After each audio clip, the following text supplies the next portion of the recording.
Okay, what do you think, Holly? Should we go ahead and get started? Oh, Holly. Absolutely. Okay, there you are. All right. Well, thank you everybody who's attending and who will probably be joining with us. Um, this is going to be set up in a webinar format, so we can't see you, but you can see us. If you would like to, you can ask a question in the Q&A session. Um, the presentation I have will take about 20 minutes, and then we'll open it up for you to share your strategies and tips or ask any questions you'd like. And then we'll go ahead and get started. And just to let everybody know that this is being recorded and it will be published on our sycamoreschool.org website. Isn't that correct, Holly, I believe? That is right. We're going to have it up. So if Oh, this time isn't convenient, they can watch it later. yeah. I know Mary is in there with you. She needs to turn off her microphone or her speakers so we don't get echoes of you. Oh, all right. Anyway, I guess we'll go ahead and get started. Thank you, everybody, for attending. I know that everybody's schedule is pretty crazy, especially during this time. It's not always easy for you to craft out, 30 minutes, an hour to attend something. So I really appreciate it. My name is Patrick Colley. I'm the Director of Technology, and I'm going to be talking to you today about setting boundaries at home with technology. I hope you find it informative, and yeah, let's go ahead and get going. Hopefully you can see the slideshow that's already queued up. So before we start talking about at home, I just want to talk a little bit about our network and what we do to filter out content. Um, we have a network-wide Wi-Fi, of course, and we use a Cisco Meraki firewall. And that firewall protects us from hackers, it gives us the ability to filter inappropriate content for students or inappropriate content for work. And it just uses keywords such as gambling or adult sites. And that's kind of what it does. And it applies for the whole network. We don't have the fine-tuned controls to say we need this group of people to not see these sites or allow these sites for this group of people. It's just kind of all or nothing for us here. We do have the ability to block a website or whitelist a website. Um, and a lot of our students use Chromebooks here, and we use GoGuardian, which gives us a bit more control over that content filtering. So we can actually drill down to a particular grade level and say, we're going to allow these YouTube videos for this grade level, but not for this grade level, that kind of thing. And at home, our Meraki firewall does not work at your home, as you probably know. But if your child is in 5th, 6th, or 7th grade and has a Chromebook, that sorry about that. That GoGuardian content filtering does apply to your home. So, like I mentioned earlier, it gives us a bit more control over YouTube and over particular websites. So we try to block as many of those gaming websites as we find because they're not very educational in most cases. Okay, so before I set up any restrictions, I always recommend having a discussion with your child or your children, and different children at different ages probably require different instructions. So there's not just one solution for an entire family, or one solution that works for family A may not work for family B. It just kind of depends on the child and the family dynamic. So, use these as much as you like, but I like to ask some simple questions, like when is a good time to use your device? Is it right when you get home, or is that homework time, or is that chore time? Just kind of have those discussions. Should you have your device at the dinner table? Should you have your device in bed with you as you're going to sleep? Those kinds of things. And of course, when is it a good time to put it down? Where to use it? We'll talk a little bit about that. Where and when to charge it. This is something that gets overlooked quite a bit, but we think it's a pretty important important topic. And of course, how they should use it. What is appropriate to use it, and what websites are good to look at, what services are good to log into, and what's not. Of course, those answers depend, from family to family, on your values. There's not just one answer for everybody out there. I wish there was. Boy, it would make our job a lot easier, but unfortunately not. Uh, so when I start talking about restrictions, physical restrictions are the first place to start. And we ask some of those questions.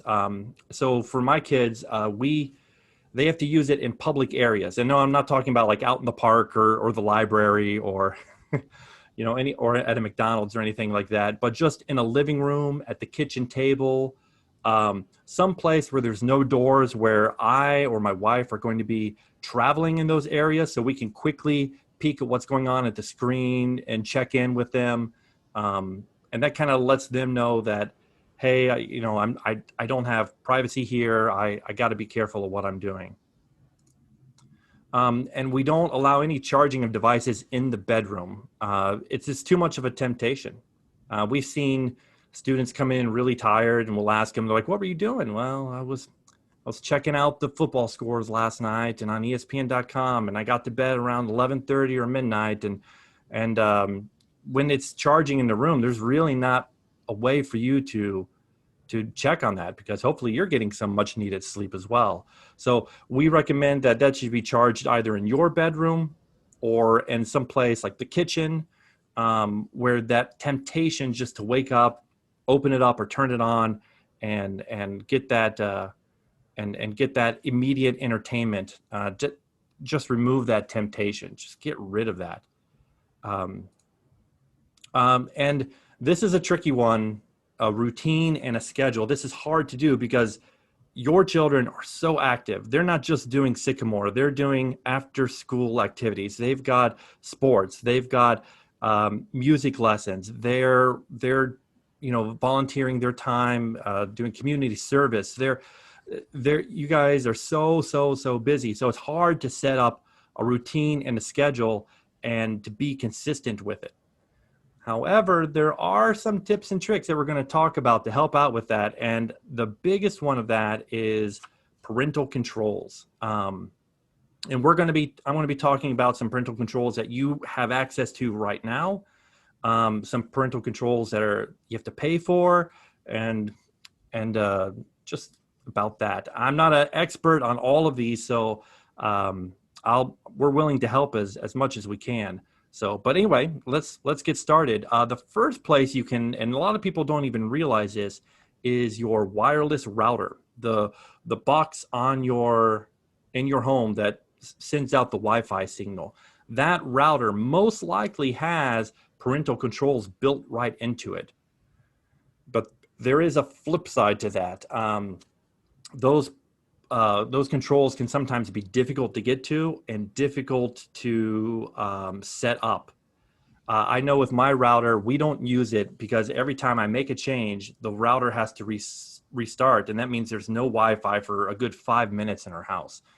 And it can be a little confusing because it doesn't tell me if it's an iPad or a Chromebook or a MacBook. It just gives me kind of like this string of numbers of letters and numbers for the device. So it's a little difficult. But other wireless routers, I think they have better, easier to use parental control. So it might be something that you may check out. Circle Go, this is a very popular one, and some of you may even be using this at home. This is a little white box, and it connects to your network, and you using your smartphone, you use its app, and it pretty much sees every device connected to your Wi-Fi network. And from those devices, you can set up restrictions. You can set up when they can access Wi-Fi. If it's a smartphone or an iPad or an Android tablet, you can actually set up, hey, you can't use this app at this time. And on top of all of setting up all those restrictions, it gives you reports and gives you notifications. So it keeps you pretty plugged in.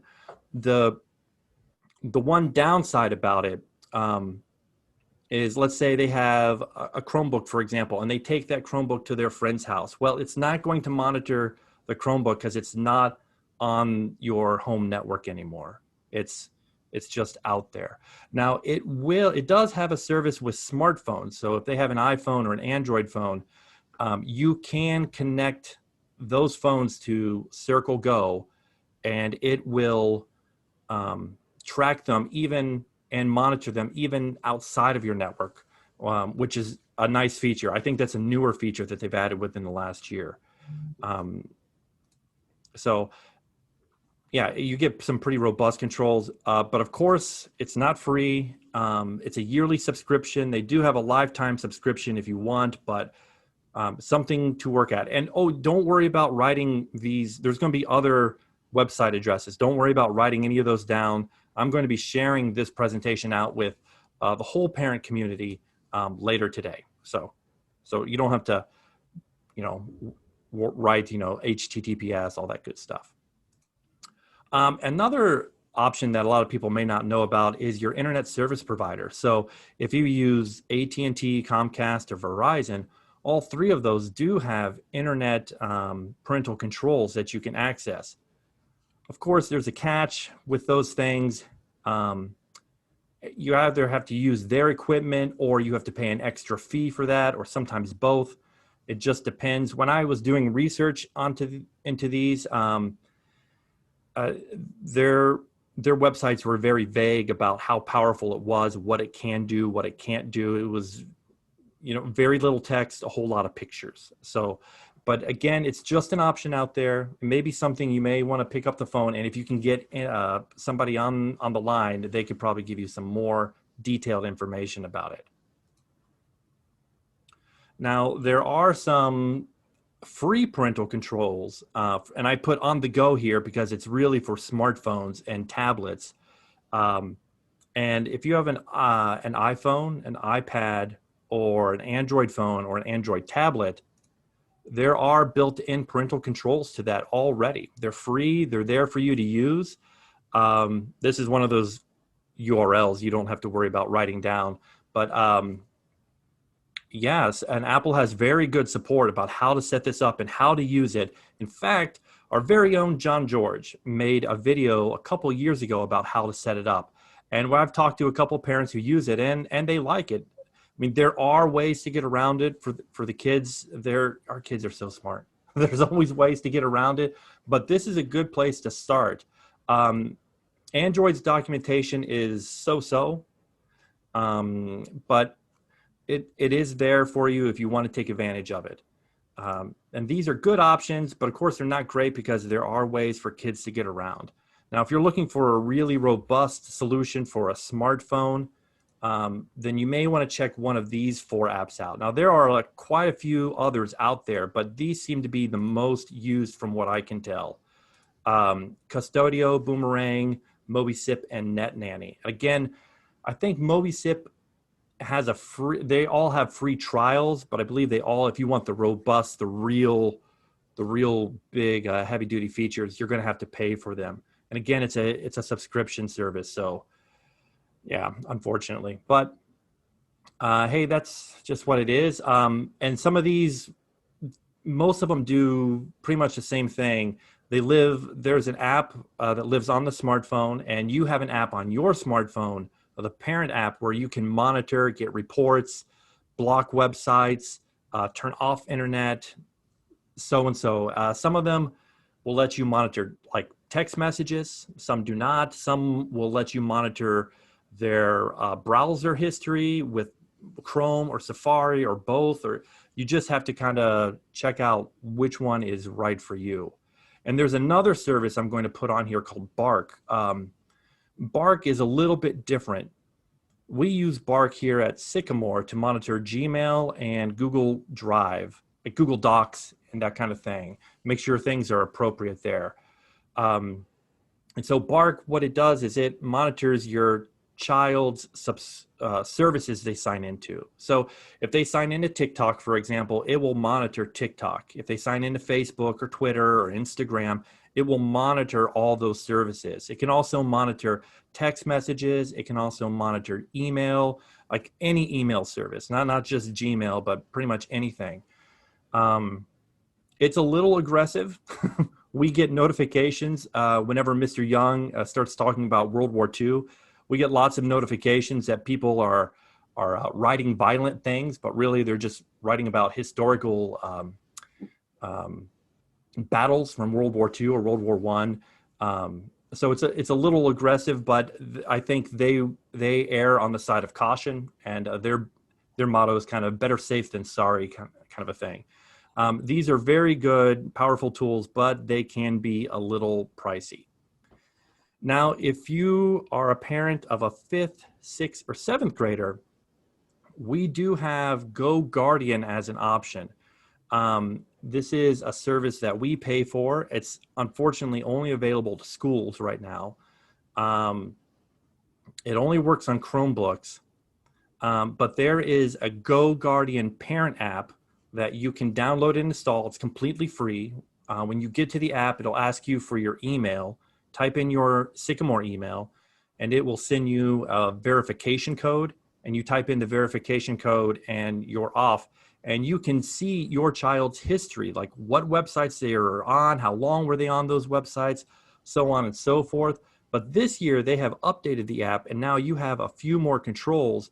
You have the ability to filter content. So if you don't want your child on, say, ESPN.com, they spend too much time there with their fantasy sports or whatnot, you can go ahead and actually block that website while they're at home. You also can turn off internet access altogether. You can pause it, as it says in the app. And you can even set up scheduled times of when the internet will turn on and turn off for your child. Now, when they're at school, these filters and this internet access, it won't apply. But when they're at home, you can definitely do this, and even on the weekend as well. So just some extra control sense that you have over that device. Whereas before, we weren't able to really offer that. So we really like Go Guardian. It's been a good tool for us here at Sycamore. And of course, there are a lot of good internet safety websites out there. But let's say you want guides on TikTok or you want guides on Instagram. These sites are good places to go to get that information. They've been around for a very long time. Well, internet, what's that, a decade? That's what a long time is on the internet now. But I like these sites a lot. Connect Safely is just rock solid. It's really, really, really good. Very practical advice, very practical guides. Fossey has been around a really long time. Again, really rock solid information. Common Sense Media has great stuff, especially concerning digital citizenship and online etiquette. I think they do a great job with that. So those are three really good websites that if you're looking for more information, I would definitely check those out. And of course, all of this is good, and it's these are wonderful tools and information out there. But of course, the linchpin of it all is going to be you, the parent. Obviously, without you driving these restrictions or these discussions, it's all going to kind of fall apart. These apps and that information are a great help, but there is no substitute for you. As smart as your children are, you are far wiser than they are right now. Children are wonderful. They love to explore. They love to push boundaries, but sometimes they don't always make the correct decision. I know children are referred to as digital natives. I don't like that term. It kind of implies a sort of expertise that really they don't have. They might know how to navigate and move around TikTok and Instagram and how to do things, but that doesn't mean they know how to make good decisions with that service. And so I think that's where our expertise and as adults and our experience is invaluable to them and help keeping them on the right path and guiding them to good decisions and good critical thinking skills. With my children at home, I like to check in often. I like to see what games they're playing, what they're working on, what they're viewing. I encourage them to show me funny things, that they think is funny, and I like to intervene often. And if I think that they're doing something that's inappropriate, I may take that device away from them for a little while. Not that is not a popular choice. My kids would say they get pretty angry, but um, we're able we're able to talk about it afterwards, and I think it helps a lot being able to intervene like that. And this is really important. This last one is, if your children are on social media or on some sort of chat discussion thing like Discord, get access to those accounts, get their username, get their password, have them take you on a tour on that. But these are children; they sometimes can make bad decisions, and the more familiar you are with those services, the better off they are. So at any rate, that is the presentation. I hope it wasn't too boring. So I think now we can open it up for questions, answers. If you like to, you can type a question in there. If you'd like to speak, feel free to raise your virtual hand, and we'll unmute you. So yeah, have at it.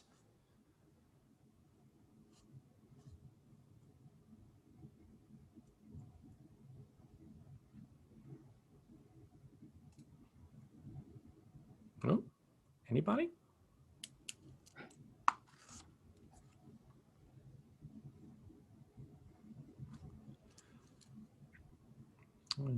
No questions for anybody. Any tips or strategies out there that you would like to share that you use with your children at home?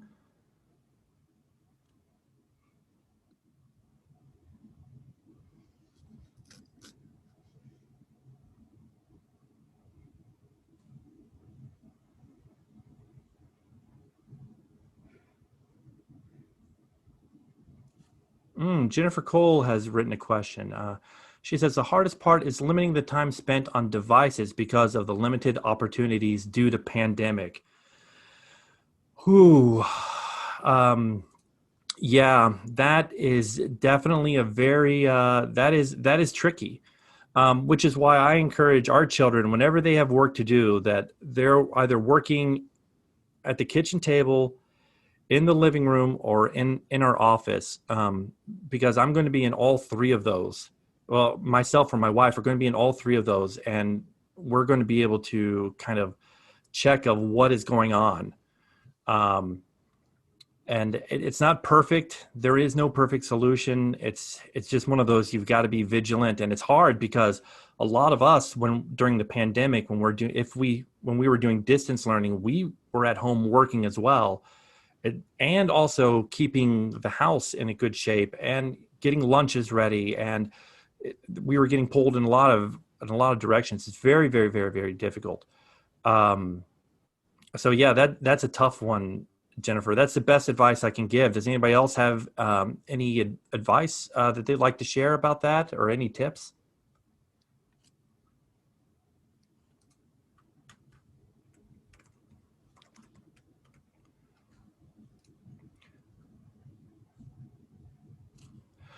Let's see here.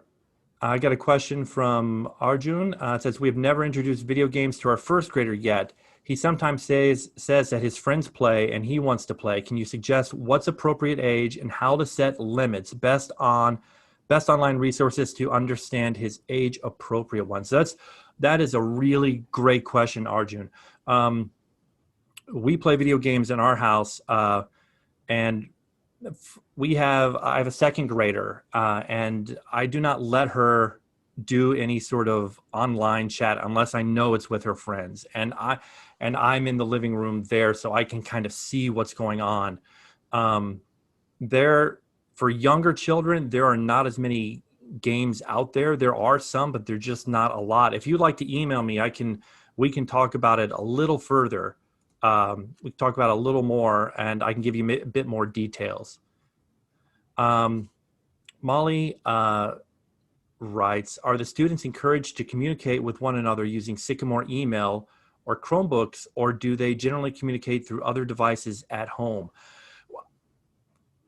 That's a great question. I think we do encourage them to email to communicate through email. I think it's an easy way for them to get a lot of people, a group together and going. I've also seen that students, they can get creative. We'll create a Google Doc and share it to a bunch of people. And that way it's kind of like an ongoing chat. I'm sure that they use other means. I've heard of some students who use Discord, and Discord is kind of like a private network in a way. A lot of gamers use it. A number of programmers use it, but it works very much like Zoom, where you can video chat if you want to, and there's an online chat like texting stream. So that is something to look into. Any advice on blocking or preventing the use of VPN by students at home to get around restrictions? That is a good one. That's a tough one. You're going to need a program like Net Nanny or Custodio or MobiSip, because that controls the device at the root level, and those are apps that live on the device, and it will keep them from running those apps, and you can actually uninstall those apps and keep them from downloading it again. On a Chromebook, we don't allow VPNs, and if we do find a student with a VPN, we find out how they do it and we quickly block it. If they're at home at their own personal computer, that's a little trickier. For the people who don't know what a VPN is, it's known as a virtual private network, and what it does is it kind of makes you look like you're somewhere else. So if you have restrictions set up, the restrictions are looking for your device location, but the VPN kind of spoofs it a little bit and makes your device looks like it's someplace else, and so it gets around those restrictions. VPNs do not work here at school at all, really. At home, yeah, we try to limit them as much as we can. On our iPads, we can even, because we control what apps are installed on iPads, so there's not really a way for them to use a VPN. If they're going to a website that uses a free VPN, definitely avoid those at all costs, because you have no idea if they're using that. They can see everything, every keystroke. They can access the camera. They can do all sorts of bad things. So please, that's a security risk. These are great questions. Any others or tips and tricks that you guys have found that work at home?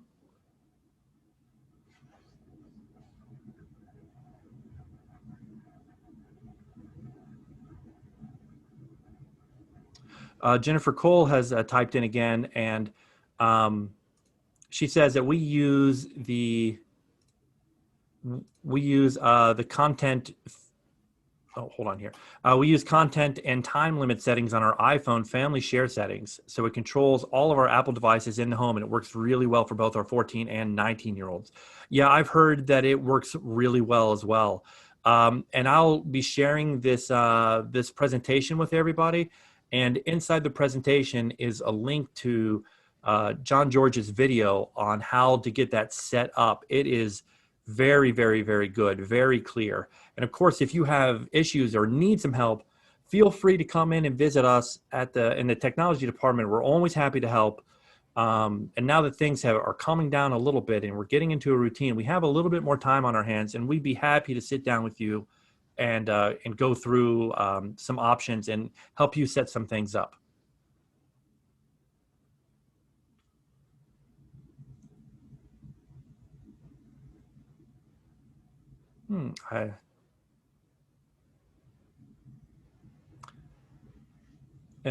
Any more questions or tips?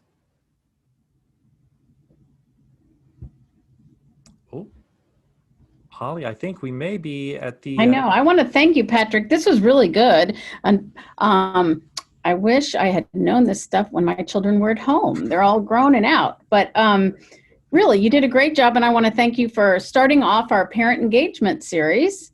And if, like Patrick said, if anybody comes up with questions after this is over or has trouble implementing anything, feel free to reach out to technology. But hopefully this has gotten you down the road to making things safer at your house. Yeah, I hope so too. And of course, if you have anything down the road that you even like to share with us, or like, hey, we use this strategy at home and it works really well, we'd be happy to put that into our notebook of tips and tricks for parents and share that out with everybody. So I want to thank everybody again for your time, and I hope you found it informative and helpful. Yeah, we'll see you at the next one. Hmm. Okay, bye bye. Thanks, everybody.